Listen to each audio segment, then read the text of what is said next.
I don't mean to curtail some of the discussion. You know, clearly we had a great start to the afternoon, and just listening on some of the great and animated conversation that we had there over coffee. So moving into this afternoon segment, we've got a piece now really on high-performance R&D.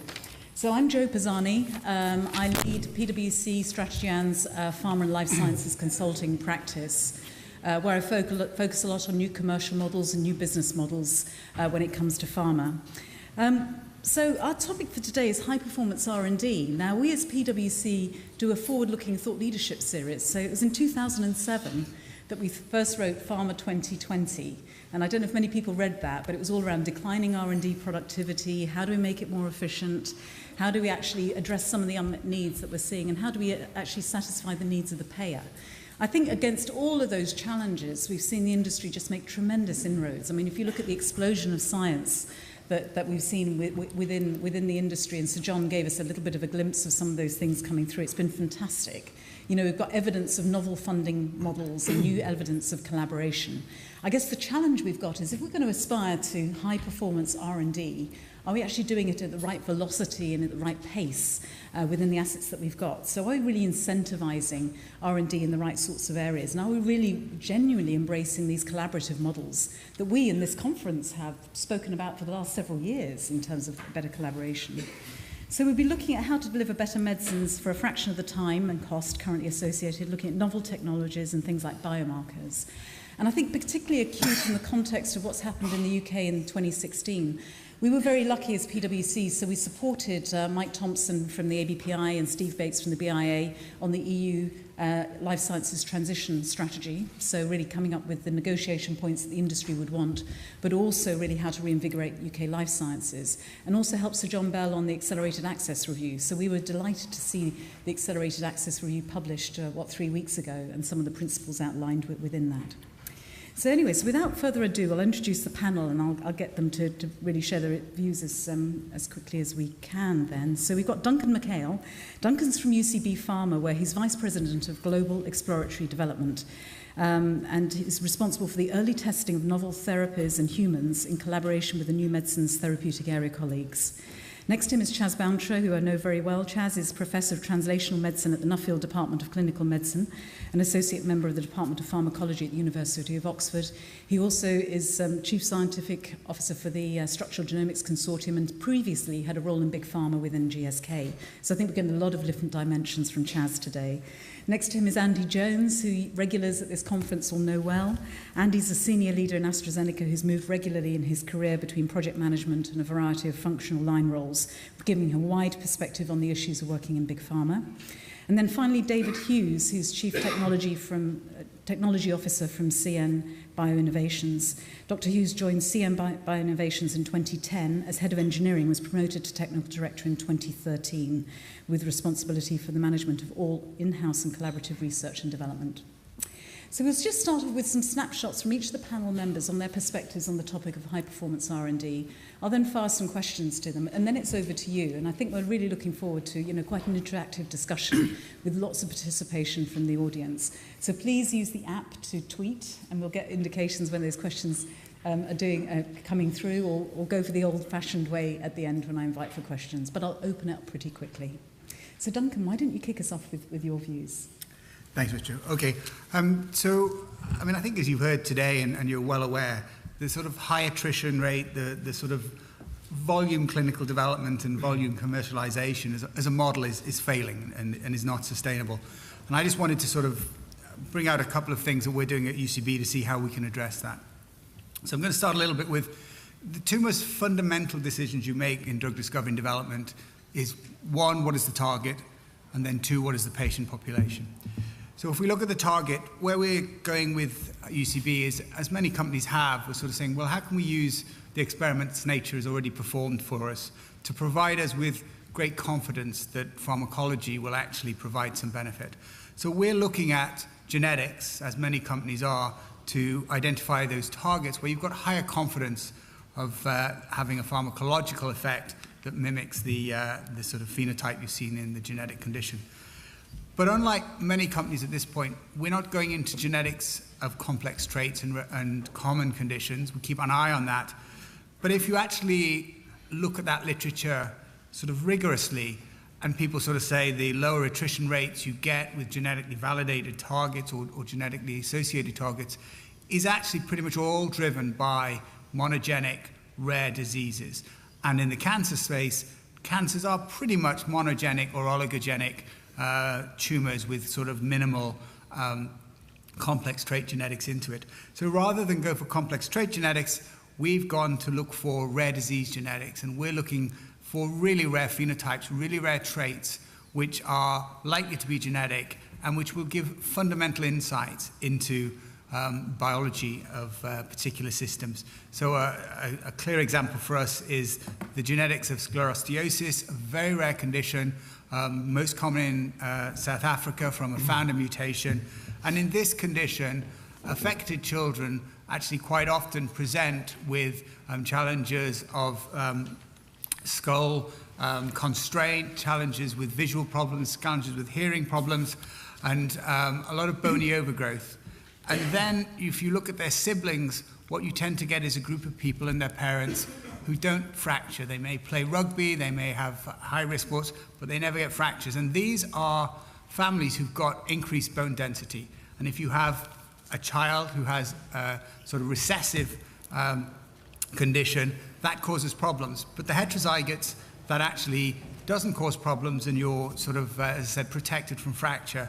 So UCB, before I was there, or Celtech as it was at the time, helped deconvolute that biology and work out that sclerosteosis, or Van Buchen's disease as it's there, was due to a mutation in a condition called, gene called sclerostin.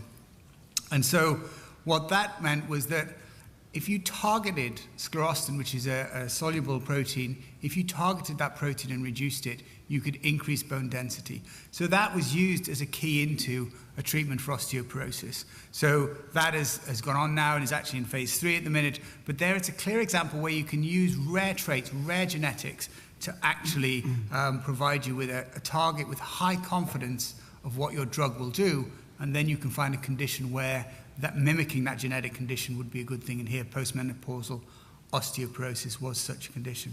So we now have a program where we look at that across a whole range of different phenotypes. And of course, the advent of next generation sequencing means that, compared to when I was a boy and you needed several families to be able to do this, lots of affected members, and we did our linkage analysis first, and then we chromosome walked, and then we got a bit better when we chromosome ran. Now you just get the guys to sequence it, and you can do this off 1 or 2 individuals. So rare genetics for us is a very key piece to actually validating our targets before we take them forwards. And the majority of our targets now have some level of Mendelian trait validation, either from that particular target or a close member of that particular pathway. So that's one area, validation of your targets. The next one is actually how do you choose the right indication? And one of the challenges in the past is we have very much kind of gone for what we thought was the right indication, and we've run with that as quickly as we could, go into 2A, and if we see something that looks like a bit of a hint of a signal, into 2B and generally fail. So what we have done is we've created a system where, in fact, we will always run multiple early studies, multiple POC-light studies, biomarker-rich, and we will look at those different patient populations and try to identify that patient population very early in the process.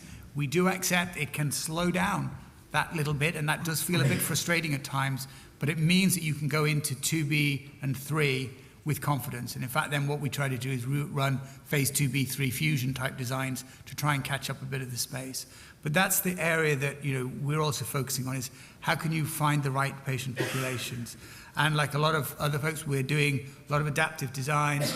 We're implementing Bayesian analyses in all of our early development programs, so we can pull as much of that data and information together to try and get the right patient population to marry with what we hope is a drug which we're pretty confident will have a pharmacological effect because of the genetics that we have identified that target with. So that's all a sort of a very sort of key for us. But also we're trying now to think about the data and information we have and we can access in our databases and in publicly available databases to feed back to identify those patient populations going forwards. So we've got machine learning approaches that we can run in-house on our tightly available clinical trial data. And we're now also running that across electronic healthcare records. And there the idea is that you can identify those patient populations which have higher unmet need. Is the predictivity perfect? Not at all, and not what you're expecting. But you can find those patient populations with a lower chance of responding to current standards of care.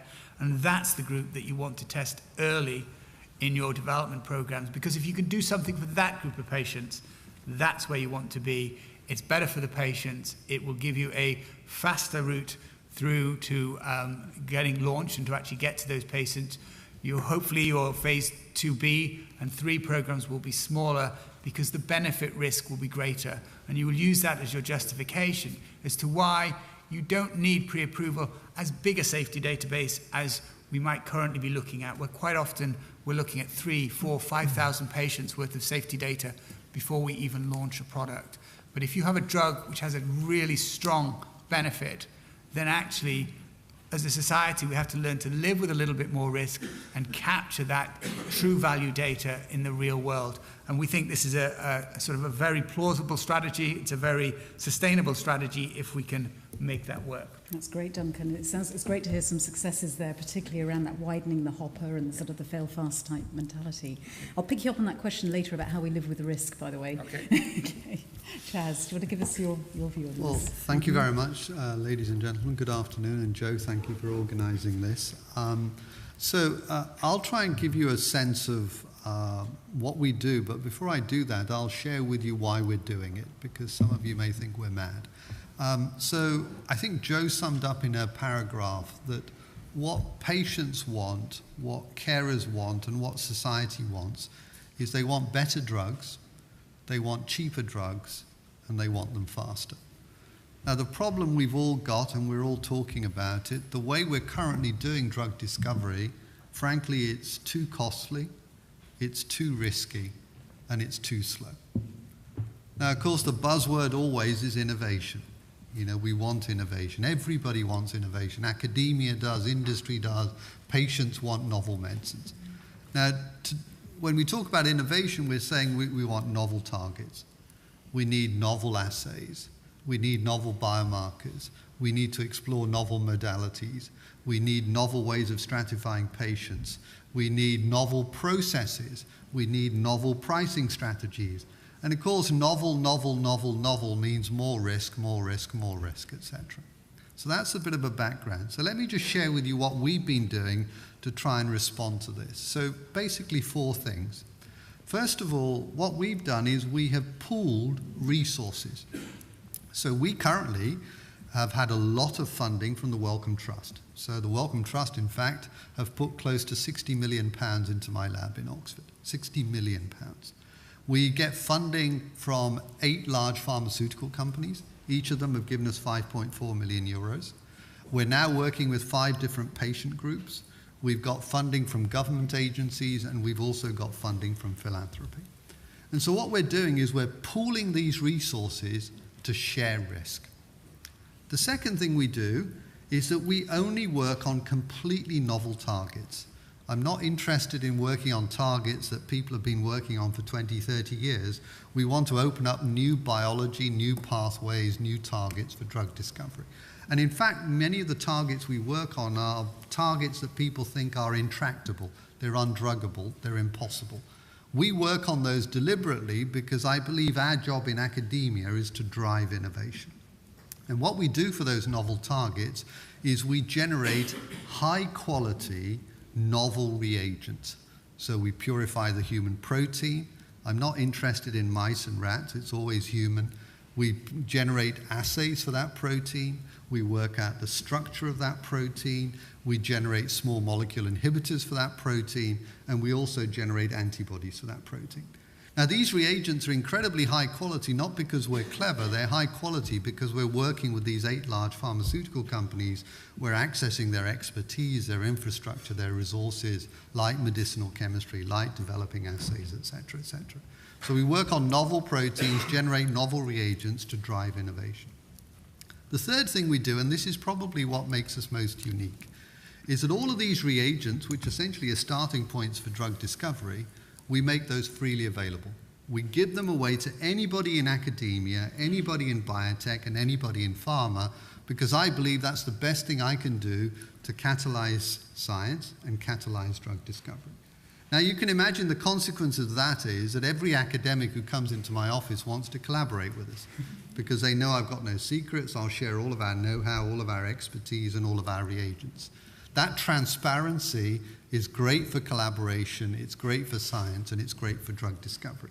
So we're releasing these reagents to the world, and we're using global academia to crowdsource science and de-risk those targets. The fourth thing we do is that all of our reagents, all of our data, all of our knowledge, we share with the world immediately.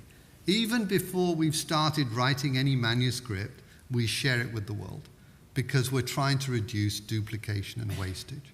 So 4 things: pool resources, share risk, work on novel, impossible areas to drive innovation, make everything freely available to crowdsource science, and release everything immediately to reduce duplication and wastage. Yeah. So that's all I was going to say. It's excellent, Chaz. And again, some fantastic, real-life examples there, some really innovative approaches. Andy, you've always got quite a broad view from the big pharma perspective about embracing innovation. Yeah, hi everyone. For those of you who don't know me, I'm Andy Jones. I lead a group in AstraZeneca called Pharmaceutical Innovation. We sit in the pharmaceutical science area, so I come from a different perspective and spent a lot of my time in the drug development part of the life cycle rather than the discovery part of the life cycle.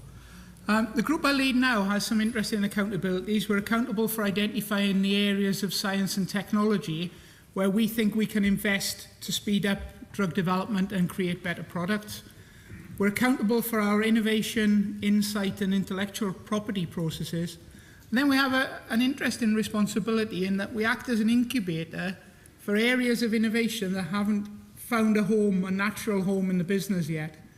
And I have 2 groups. I've had 2 groups this year that we think are really interesting. One is a simulation prediction and modeling group where we've used in silico experimentation to try and predict properties rather than drive our knowledge through wet experimentation. And then the other group, which is we like to call the incubator the greenhouse. This is growing out of the greenhouse now.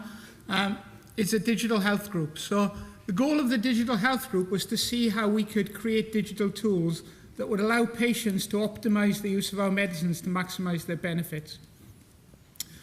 As we've got into this, what we've realized is that there's an opportunity to use digital tools to improve the way that we do R&D as well. And one of my my sort of mantras as I've gone through development is there's no money in an NDA. One of the problems that we have in pharma development, I think, is that it's too compartmentalized. We have a big milestone when a molecule moves into development, and we have a big milestone when a submission is approved. But for me, the reality is when you can, you really succeed is when you can get a molecule to a patient, and when you can really start to impact a patient health and do that across a big population. So one of the things that we're looking at now is how we can use digital tools, not only to improve the speed that we do development, but actually how we can improve the outcomes of our drugs by gathering data in the clinical trial phase. One of the things that I think is really interesting is if you look at pharma R&D, as opposed to R&D in any other industry, much of pharma R&D is targeted at getting that approval. We are doing trials to demonstrate safety and efficacy to get approval. If you look at the world and the way that other industries do R&D, they do R&D in order to develop a product that a customer, in our case a patient, really wants. Yeah?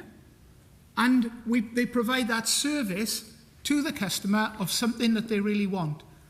One of the things that we're really interested in is what data can we gather from our clinical trial experiments in a digital form that we can then use to better support patients. So just to give you an example, if we can track side effects digitally in a clinical trial and we can identify a cohort of patients for oncology therapy, for example, who might suffer from diarrhea or rash, some of the common side effects of oncology therapies, if we can identify what type of patient can develop those side effects, we can then look at supporting that patient when that patient becomes a commercial user of the product. So one of the things that we've become really interested in because of our background in digital is how we can look at different data sets, how we can combine genomic data sets with data sets that we can gather from patients. So we talked about asthma patients with high levels of eosinophils. Can we combine that with data that we collect on how patients use their inhalers or what environmental factors trigger exacerbations to help us treat asthma patients better, to understand which asthma patients should be treated with expensive biologics versus generic inhalers.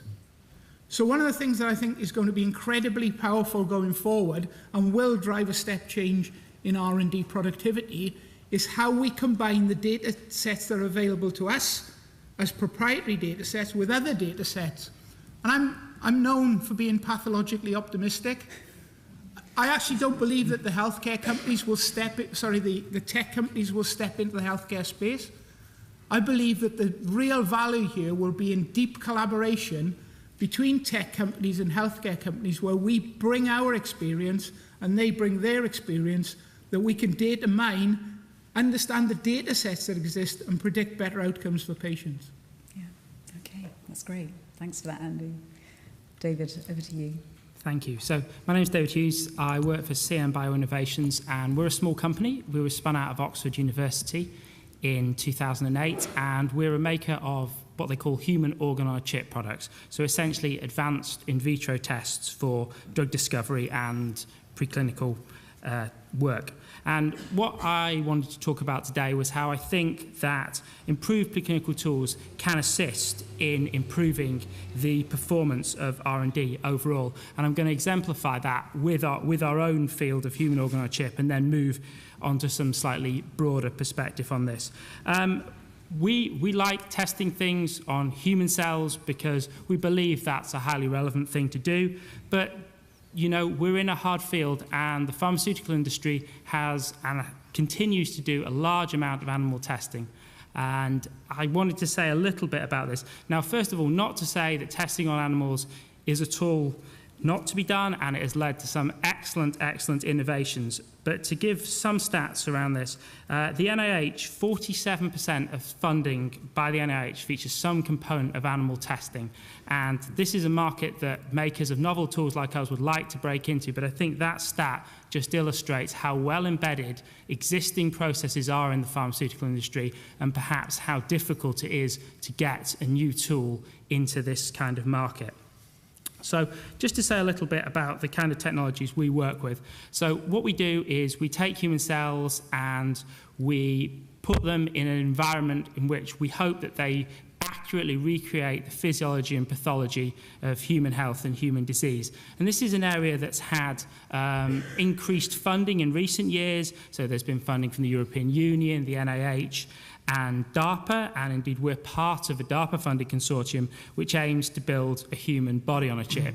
A rather ambitious and perhaps slightly misleading thing to say, but we're working on that and we're getting there. But even in spite of high levels of funding from governmental organisations and considerable interest, I would say, from pharmaceutical companies, we found getting uptake of these tools into pharma R&D still remains a challenge. And I think, to echo something which all of the rest of the speakers have said, one of the reasons we find this is a challenge is that I don't think yet we've found really great ways of engaging in collaborations between small spin-out companies such as us and big pharmaceutical companies.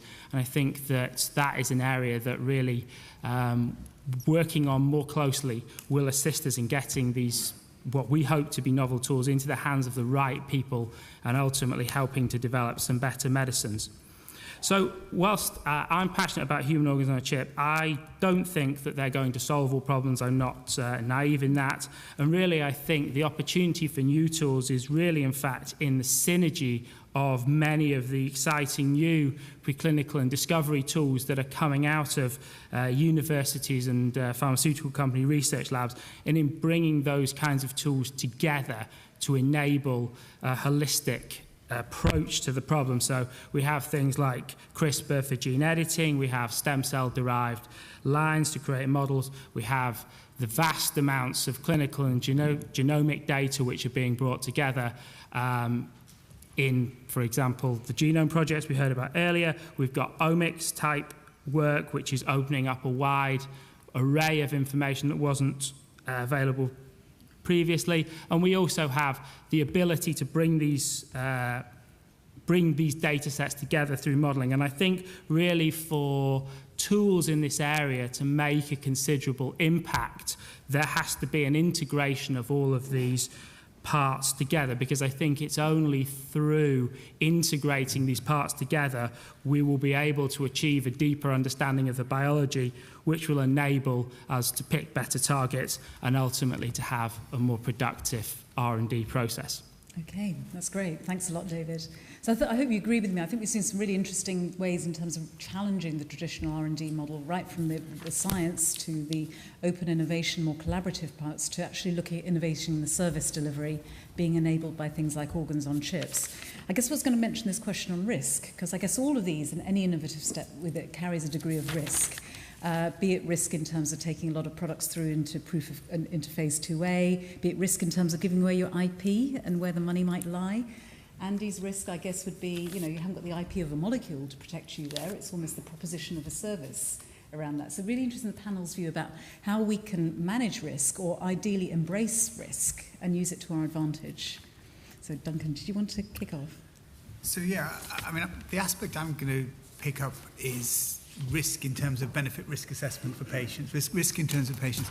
So we convince ourselves that by having data packages of 3,000, 4,000, 5,000, 6,000, larger and larger data packages, we are getting greater and greater confidence that the drugs that we put out there are safe. Now, in truth, the incremental confidence in safety is a lot less than the perceptual confidence. So if I give a novel agent to the first 50 to 100 subjects, I get a reasonable feeling that I'm not going to do anything acute, we're not going to do anything particularly severe in a sort of a very acute type of setting. And in monotherapy, as we start to get bigger and bigger, we get a little bit more confidence. We got to 12 months, we'll get some confidence. But once I've got to 800, 900 subjects to 12 months, to really make a big difference in terms of being confident on the safety, you need to be in the tens of thousands, if not more. And so one of the things is that we need to probably, as a society, think about how are we prepared to take a little bit more risk in terms of putting molecules into the clinical setting, into the commercial place, in the clinical setting, with smaller data packages, but on the flip side of that, use electronic healthcare records, use data infrastructures to pull the safety data back and really learn about it. And that's important for a couple of things, because actually randomized clinical trials are good for efficacy, they're good for common safety events, they're poor for effectiveness, so does it really work out there in the real world, and they're poor for longer term, rarer safety events, because that's not what we do. And one of the classic examples is if warfarin is one of the commonest causes of adverse events presenting to hospitals. You want to be really disappointed? Run a head-to-head study with warfarin thinking you're going to beat it on safety. In a randomized clinical trial, it's hard. It's hard because the people who go into clinical trials are very motivated, they get their testing, they get their dose right. You need to put it out there in the real world. So I think safety data in the real world is much, much more useful and something that we need to aspire to reduce the development costs and start getting actually meaningful safety data. Now, this is an uncomfortable place. It's an uncomfortable place from our regulatory colleagues who have, for many, many years, been that arbiter of benefit risk to say, this is safe enough. And we're asking them to say, this is safe enough with a smaller data package, accept and we'll collect more data. It's an uncomfortable place for companies. So don't get the idea that pharma would like to push out these molecules with a lot smaller sort of data sets, because the worst thing at the minute that you can do is launch a drug and pull it back. So again, from a pharma perspective, it's an uncomfortable situation.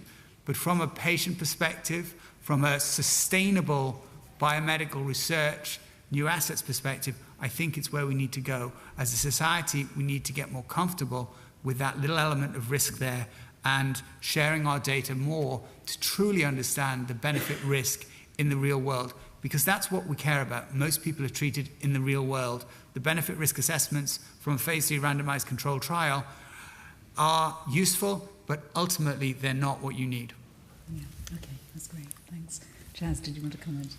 I mean, I have to say, I agree with Duncan. I mean, I believe as a biomedical community, we are great at certain things, but we're crap at others. I think we're not good at target discovery. You know, there's 7,000 rare diseases, there's hundreds of chronic diseases. Each of these chronic diseases is probably 10 different diseases. And there's 22,000 proteins that could be a target for drug discovery. Our ability to say that this novel protein, if I modulate it, it's going to work in this disease or in this subset of disease is appalling. This is why our failure rate in phase 2A is 70, 80, 90% for novel targets, etc. So I believe the industry has become extremely good at certain things. It's become very good at doing lead optimization, toxicology, regulatory, the really big clinical studies, the phase 2B, phase 3. But target discovery and phase 2A are our biggest problems. So what we've tried to do to de-risk target discovery is 3 things. 1, I didn't mention this earlier, we are picking high priority human genes that have come out of large-scale human genetic studies, and we are generating our reagents for those because we believe those are going to drive translational studies both in academia and in industry. So that's one way of de-risking. The second way of de-risking is we're generating very high-quality inhibitors and antibodies for these novel proteins and then crowdsourcing science to de-risk those proteins. The third thing we're now doing, and one of the advantages of sitting in academia surrounded by hospitals and clinicians and patients, is that I can much more readily access patients and patient material and patient databases than if I was sitting inside GSK or UCB or whatever. So we're now accessing primary human cells from healthy individuals and patients, and we're now testing our molecules on those because I think that is a much better way to come up with new targets for drug discovery. So those are 3 things we're doing to de-risk. I should say I absolutely believe that target validation only happens in patients. It doesn't happen in animal models, it certainly doesn't happen in cell lines, and it probably doesn't even happen in primary human cells as well. So let me just share with you one anecdote. So 8.5 years ago, when I went back to Oxford, I was approached by some venture capitalists in Australia. They asked me to help them develop a pain asset that had come out of the University of Melbourne. And at that time, all they had was some animal model data. And as some of you know, I dislike animal models. I think largely they're a waste of time. I don't think they predict what happens in patients. We spent 4 years convincing ourselves that that molecule would work in patients. We then started a clinical study 3 years ago. 18 months ago, the data came in. This was a phase 2A study. We dosed this to post-herpetic neuralgia patients. We had 183 patients, 91 placebo, 92 active. We dosed the compound for 4 weeks. And at the end of the 4 weeks, however we cut the data, the compound has worked. And last year, Novartis bought the compound and the company for 700 million plus, etc. But now let me tell you the target. So you're all aware angiotensin can work at 2 receptors, AT1 and AT2. If you block AT1, you get antihypertensives like losartan. This compound is a blocker of AT2. It has no activity at AT1. The day we got that clinical data, I went home and I told my wife that it had worked. And I said to her, had I stayed in GSK, I would never, ever have persuaded GSK to do that clinical study. Because everybody thinks, oh, angiotensin, it's cardiovascular blood pressure. Nobody thinks of neuroscience or pain. This is where terminology is blinkering our thinking, and we have to be completely data-driven. Okay, great. Talking about data-driven and service provision, Andy, do you have a view on how you manage that risk? I actually wanted to talk about something else in terms of risk, and there was something that you talked about, you mentioned earlier, which is the risk around IP. I think if we truly are, going to get high performance R&D, what we've all recognised, I think, is we're going to have to get better at collaborating. And I really applaud what Chaz says around being as open as possible, being as transparent as possible, driving collaborations and the exchange of ideas. But one of the biggest hurdles that I see is constant frustration with collaborations being frustrated by discussions around intellectual property. And I think fundamentally there is a huge number of misconceptions about the value of intellectual property to someone and the risk involved in sharing ideas. We spend an enormous amount of money funding academic research. We fund the most basic academic research. We fund case students for PhDs. We've been funding, I've been in the organisation nearly 30 years now. We've been funding case students for nearly 30 years. I've been deeply involved in it all that time. I can honestly say in all that time, I don't think one idea has come out where there's been genuine intellectual property. There's been fantastic science. There's been huge amount of collaboration. We've identified some really brilliant PhD scientists. Is there any real IP that has come out of that? Probably not. And yet, my group spends more of its time trying to get IP negotiated with universities around case students than anything else. It's a small world. Yeah? The other part of it is that people think that big pharma is out to steal everybody else's IP. In the world is small, if a pharma got a reputation for being unfair with small companies' IP, the collaborations flow would stop. Everybody respects the ideas that people generate, and everybody recognizes that collaboration is an absolute key to kickstarting R&D. But we have a huge number of people who are obsessed by IP. I was head of chemistry, chemical development for AstraZeneca. I said to our IP lawyers, we're no longer going to fund process patents. I'm not going to pay to fund any of our process patents any longer. You can shut that department down now. They said, we won't have any intellectual property protection of our processes. I said, if chemistry hasn't moved on in 20 years, that's the least of our worries. But people have unrealistic views of what intellectual property is worth. And we have to get beyond that, get scientists talking about the real value of research and move into how can we collaborate better. And IP is important, and when we get to a point where we know there's something worth protecting, we should sit down together and understand what's a fair deal for everybody involved. But if we waste 6 months at the start of every collaboration discussing some hypothetical IP that might be generated, we're never going to have a high-performing R&D organisation. Okay, that's great. And Andy, I know you mentioned you're an internal optimist, but I think you're getting a lot of nodding heads around the room on some of those statements. If I can turn to the audience now, and I think we have been getting some questions coming in, Vicky, haven't we? I can hear them in my ear. No, I can't. I can see them up here. Right, Graham. Oh, hang on. I can see you're very happy, Graham. There you are. Why do pharma still waste millions on flawed market research? Sorry, we're down at the bottom. It'll scroll up. To drive what? Okay. Right. Flawed market research to drive R&D when newer proven methods exist. So do you believe the industry is using flawed market research to steer R&D programs? Duncan, you're desperate. Well, I agree. I mean, not being in the commercial sector, I agree. It's all flawed. I mean, I think, to be fair, I think that market research was a tool people were comfortable with, and they felt it provided some value that was regionally specific and would help because you can sort of target which particular regions you're interested in and do the research there. I think probably what you're alluding to is we're moving into a digital world.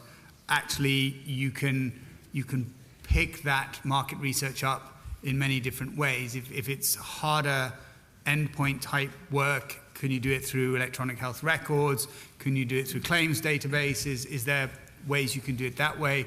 I think for softer research, can you do it through Twitter? Can you do it through Facebook? Can you do it through, digital media? And I think most of the companies are now experimenting in that area. It is an area that makes our compliance officers a little uncomfortable because it really is sort of a little bit wild out there, and it's difficult to know, what the compliance laws really are. Are you really talking directly to patients, or, in which case are you falling foul of certain regulations, etc.? So I think that we're in a learning phase in digital media to learn both what is the compliant, ethical way to reach out and get information from patients using these approaches, and what was a robust way of doing this as well, because, as you all know, not everything on the internet is absolutely true, and so you can easily sort of pull back things and create hypotheses which actually probably aren't necessarily true. So I think we're also trying to build rigor into getting patient insights through things like digital media. So I agree, market research is limited. It's not necessarily flawed, you just need to understand the biases it's giving you. I think digital media, digital approaches have huge opportunity, and we are learning how to do this, but it's not straightforward when you think about compliance, when you think about rigor and application. So I agree that's the way we're going, and we need to go there faster. Just a comment, John. Sorry, Justin. Well, no, you go first. Okay, good. So, I mean, again, this is a very personal view, but one of the things is I think for a long time we've been confused about who the customer is. If you're doing market research, you want to understand who the customer is. So, Joe and I were talking about this earlier in the week. When I started, late 80s, we essentially sold products to doctors. That was the deal. So, the doctor was the customer. Then in the early 90s, when pharma went through a period of difficulty getting molecules approved, we got a kind of edict around regulatory focused development. So the FDA became the customer. And then pharma went through a period of getting things approved but not being reimbursed. And then it was like, oh, well, now it's all about the payer. And 2 or 3 years ago, I got quite depressed because everybody was talking about patient centricity. And my first thought was, oh no, this is the next big thing. We've gone from doctors, regulators, payers, and now it's patients, and that'll disappear. But then I had another kind of optimistic moment and actually said, no, this is absolutely right. It is patient centricity, and people talk about patient centricity all the time. You have to think about the words. Patient centricity. So that means that the patient is at the center of something. What are they at the center of? They're actually at the center of a healthcare ecosystem that involves healthcare providers, regulators, payers, supporters, and pharma. And so they sit within an ecosystem.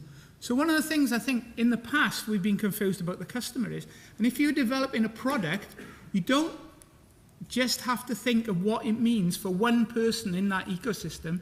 You have to think how this product will sit in the whole healthcare ecosystem and how it will be used.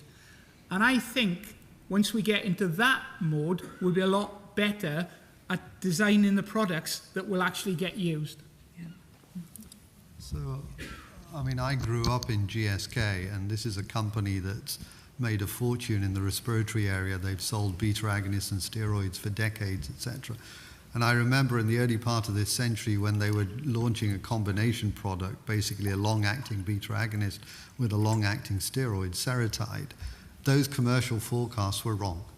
So even though they'd been in the area for 2-3 decades, they knew all the clinicians, they knew what was wrong with the existing drugs because their drugs were the gold standard. We still got the forecast wrong.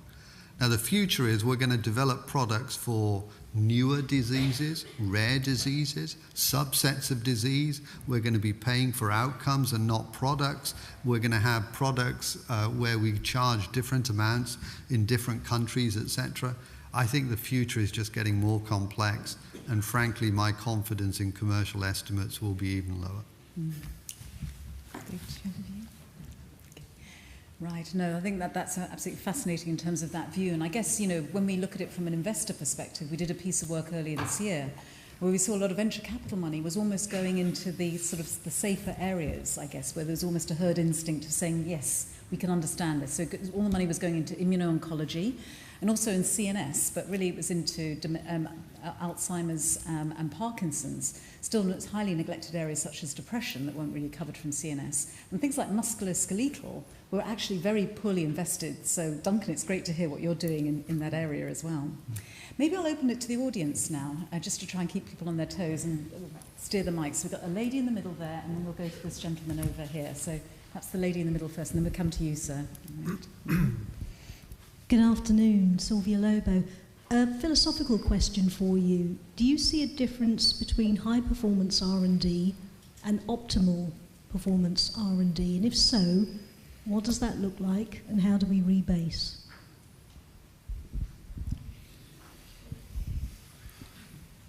Yeah, I'll have a go. Philosophy is not really my thing, but I'll give it a go. I think that where you get the discussion between high-performance R&D and optimal R&D is when you come into the discussion around how much money do you have and where do you want to spend it. And that's generally the factor that's used to optimize R&D and optimize risk investment and the extent to which you front-load or back-load a development as well. So I think, one of the things about pharma R&D is it's incredibly difficult, and sometimes I wonder, wow, it's amazing we actually get anything to the market. So I think you can create an incredibly high-performing R&D organisation. I worked when Zeneca merged with Astra. I worked on a team that said, how could we get from the identification of a molecule to launch routinely in 5 years? Not submission, but launch. It actually wasn't that difficult if you had a bottomless pit of money.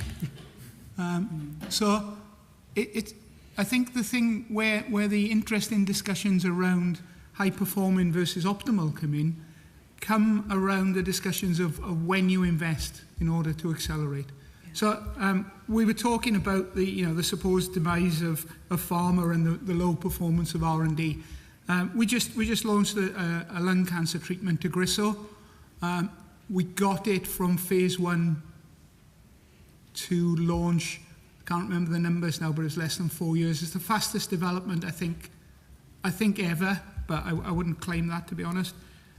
But we absolutely knew it was a winner from the first trial.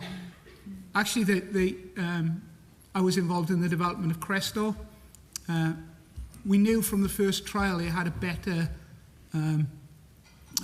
profile than atorvastatin, and that was an incredibly easy drug to develop because there was no debate about whether you invested.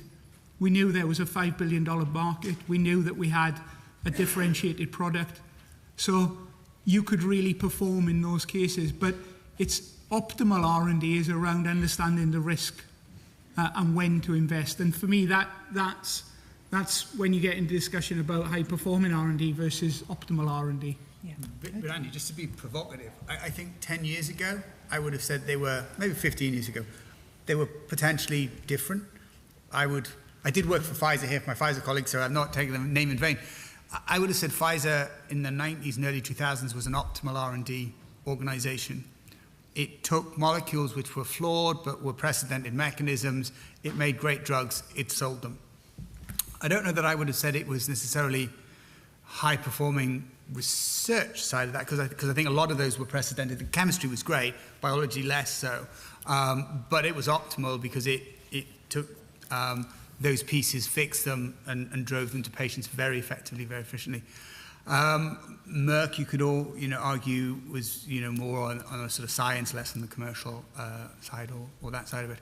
I think now you need to be both a high-performing research and development organization, so the science has to be great in terms of the molecules you make, the biology you understand, the patient populations you go into, and you've got to be optimal in terms of you've got to be effective to get there quickly because it's a very crowded world out there. So I actually think right now my answer to the question was no, I think you've got to be both. But I think there was a world when you could be optimal without necessarily having to be at the highest end of all of the science and pieces.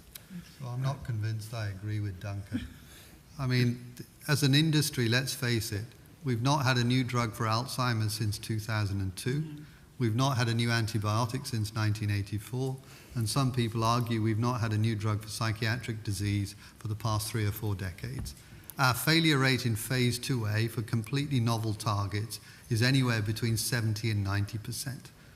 You know, nobody would invest their own money in this industry.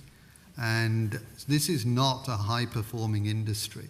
So I'm not sure how I can answer the question whether we want to be optimal or high. I would just like us to be better. If we can just reduce that attrition in phase 2A from, let's say, 80% down to 70 or 60, that will have a phenomenal impact. Yeah, okay. I'm conscious we've got loads of hands, so maybe we'll motor quickly through the other questions. So it's this gentleman over here. Mike Capaldi from Synergos. I had a question about risk and regulators and culture. Now, Duncan, you made the point about people need to be prepared to take more risk, but of course one of the problems is Joe public litigates when things don't go the way that they expected. And in terms of risk, do you think it's the regulators that are risk averse, or actually do you think it's the companies that think the regulators are going to be risk averse and therefore continue to do lots of testing that maybe they don't need to do if we had a less risk averse approach? I think it's both. I mean, I think there is, and whether it's a mutual conservatism or whether it's kind of each, the sort of industry think, well, the regulators are going to be very conservative, therefore we'll be equally conservative and get bigger and bigger packages. But undoubtedly, both the regulators and the companies would become uncomfortable if you started to have significantly smaller packages from a safety perspective. But I don't think it's one or the other. I think it's a ecosystem, it's a culture that's there, that is also to a degree in the medical profession as well. If you actually talk to individual patients, and it's always difficult because you haven't had the adverse event, but if you talk to a patient and said it was a 1 in 1,000 chance of having, a significant liver injury with this drug, the majority of them would take, with severe conditions, would take the risk. Now the problem is if you're the one patient, you're the one. And therefore, how do you also get society to accept that you live with the risk as well, and you can't just have a very litigious kind of society, so that, as you said, we get everybody comfortable with it, but then as soon as something happens, you sort of can sue them as well. So it is, for me, neither the regulators or the industry. I think both are conservative, and I think there's a culture of conservatism that we need to bring forward. I actually think if you talk to patients, there is an appetite for that, but it does need to be, kind of led with actually a sort of informed conversation, because it's very easy to say I would take the risk if you haven't actually, had the event. Yeah, there's probably a question for Guido in the next session as well. There's a question down here, says this gentleman in the front row here. Could I also respond to the last one, Joe? Would you mind? So, I mean, I actually think somebody talked about culture in the previous session. I do think biotechs in the US are less risk averse.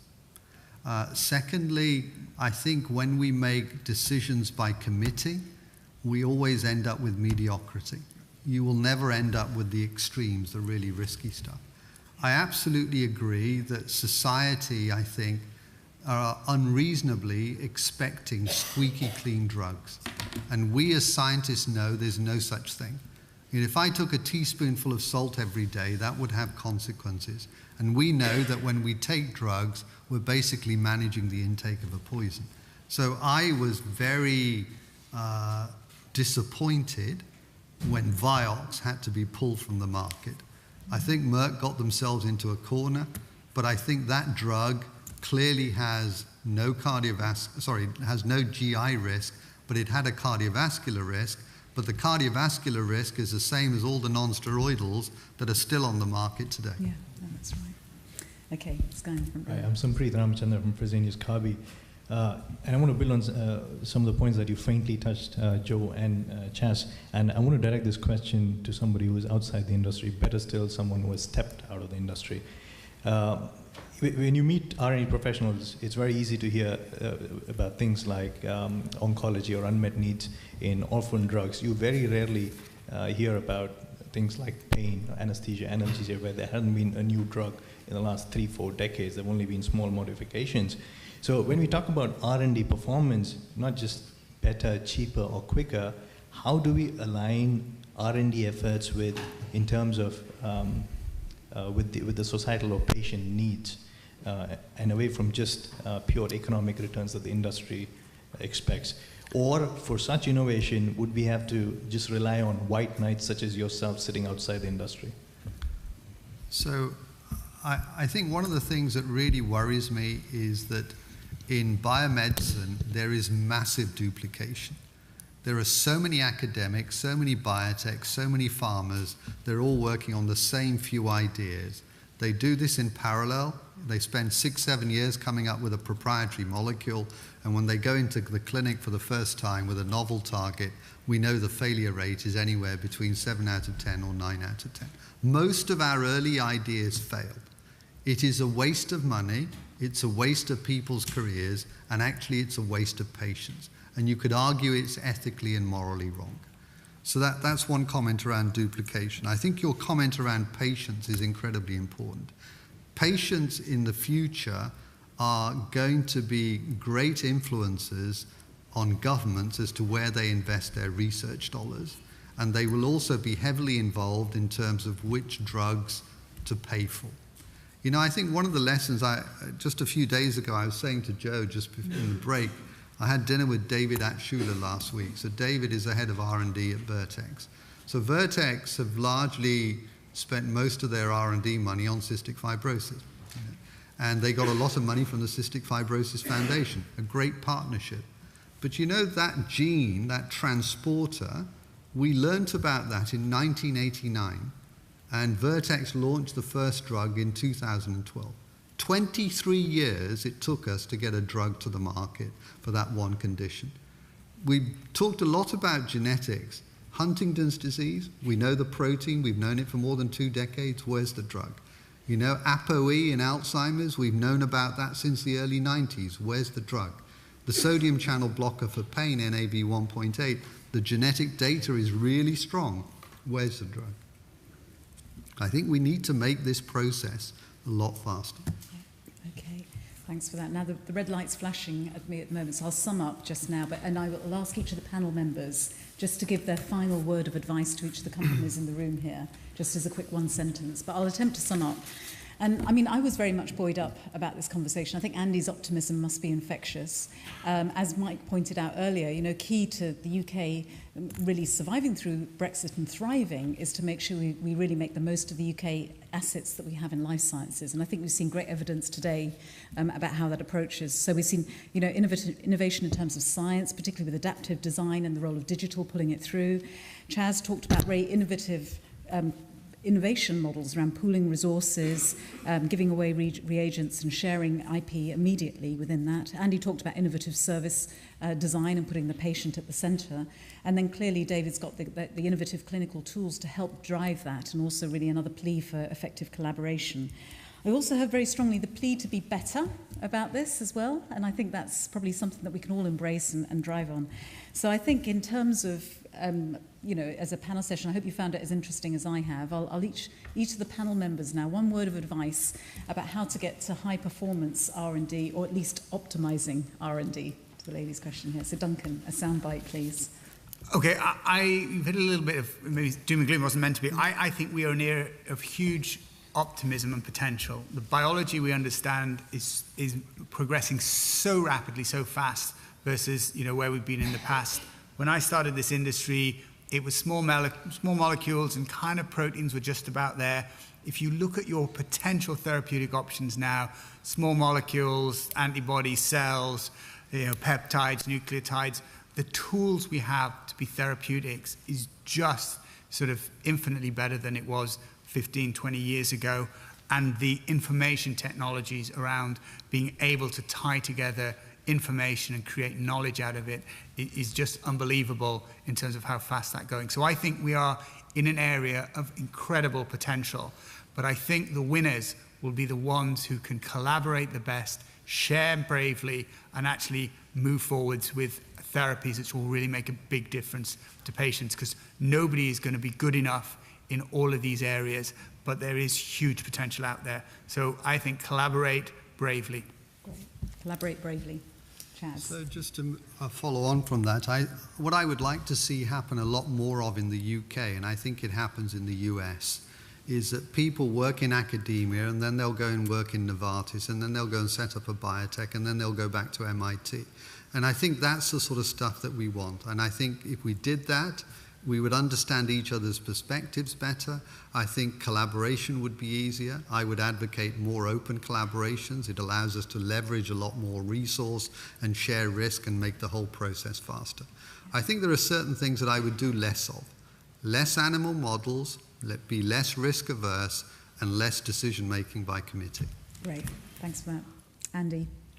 Yeah, three things really. The first one, I would say, focus on the needs of the patient, but recognize that the product will be used within an ecosystem. The second one is to be absolutely passionate and unremitting around collaboration. And then the third one is to be optimistic, because I think we've heard, although this is a difficult industry and we face challenging times, we have made some truly fantastic advances over the last 20 or 30 years. And sometimes, you don't see the grass grow. I go home every day, the grass doesn't seem to be grown, but by Sunday it definitely needs mowing again. We're making progress. It's a long job, but I look back over my career, I've been blessed to have worked on 3 compounds that have made it to the market and made enormous difference to patients' lives. So let's be optimistic. We work in a great industry, and what other industry can you think of where you do the coolest science and impact on patient lives? Yeah. It's just the best industry in the world. There we go. Great call to action. And David, your soundbite, please. I'd like to second Chaz's call that we perhaps become a bit more American in the way we do this. In that interchange between big pharma, biotech, academia, I think that's very important for exchanging ideas. I'd like companies to think about working in real, true partnerships, particularly with small companies where both sides are bringing the skills that they have. And finally, I'd like to continue to see strong funding for science and R&D post the Brexit. Yeah, that's great. Well, thank you. I hope you found that invigorating conversation. I mean, collaboration was a huge theme, and what better conference to have those collaborative discussions over the next coming days. So please join me in thanking the panel for their insights today.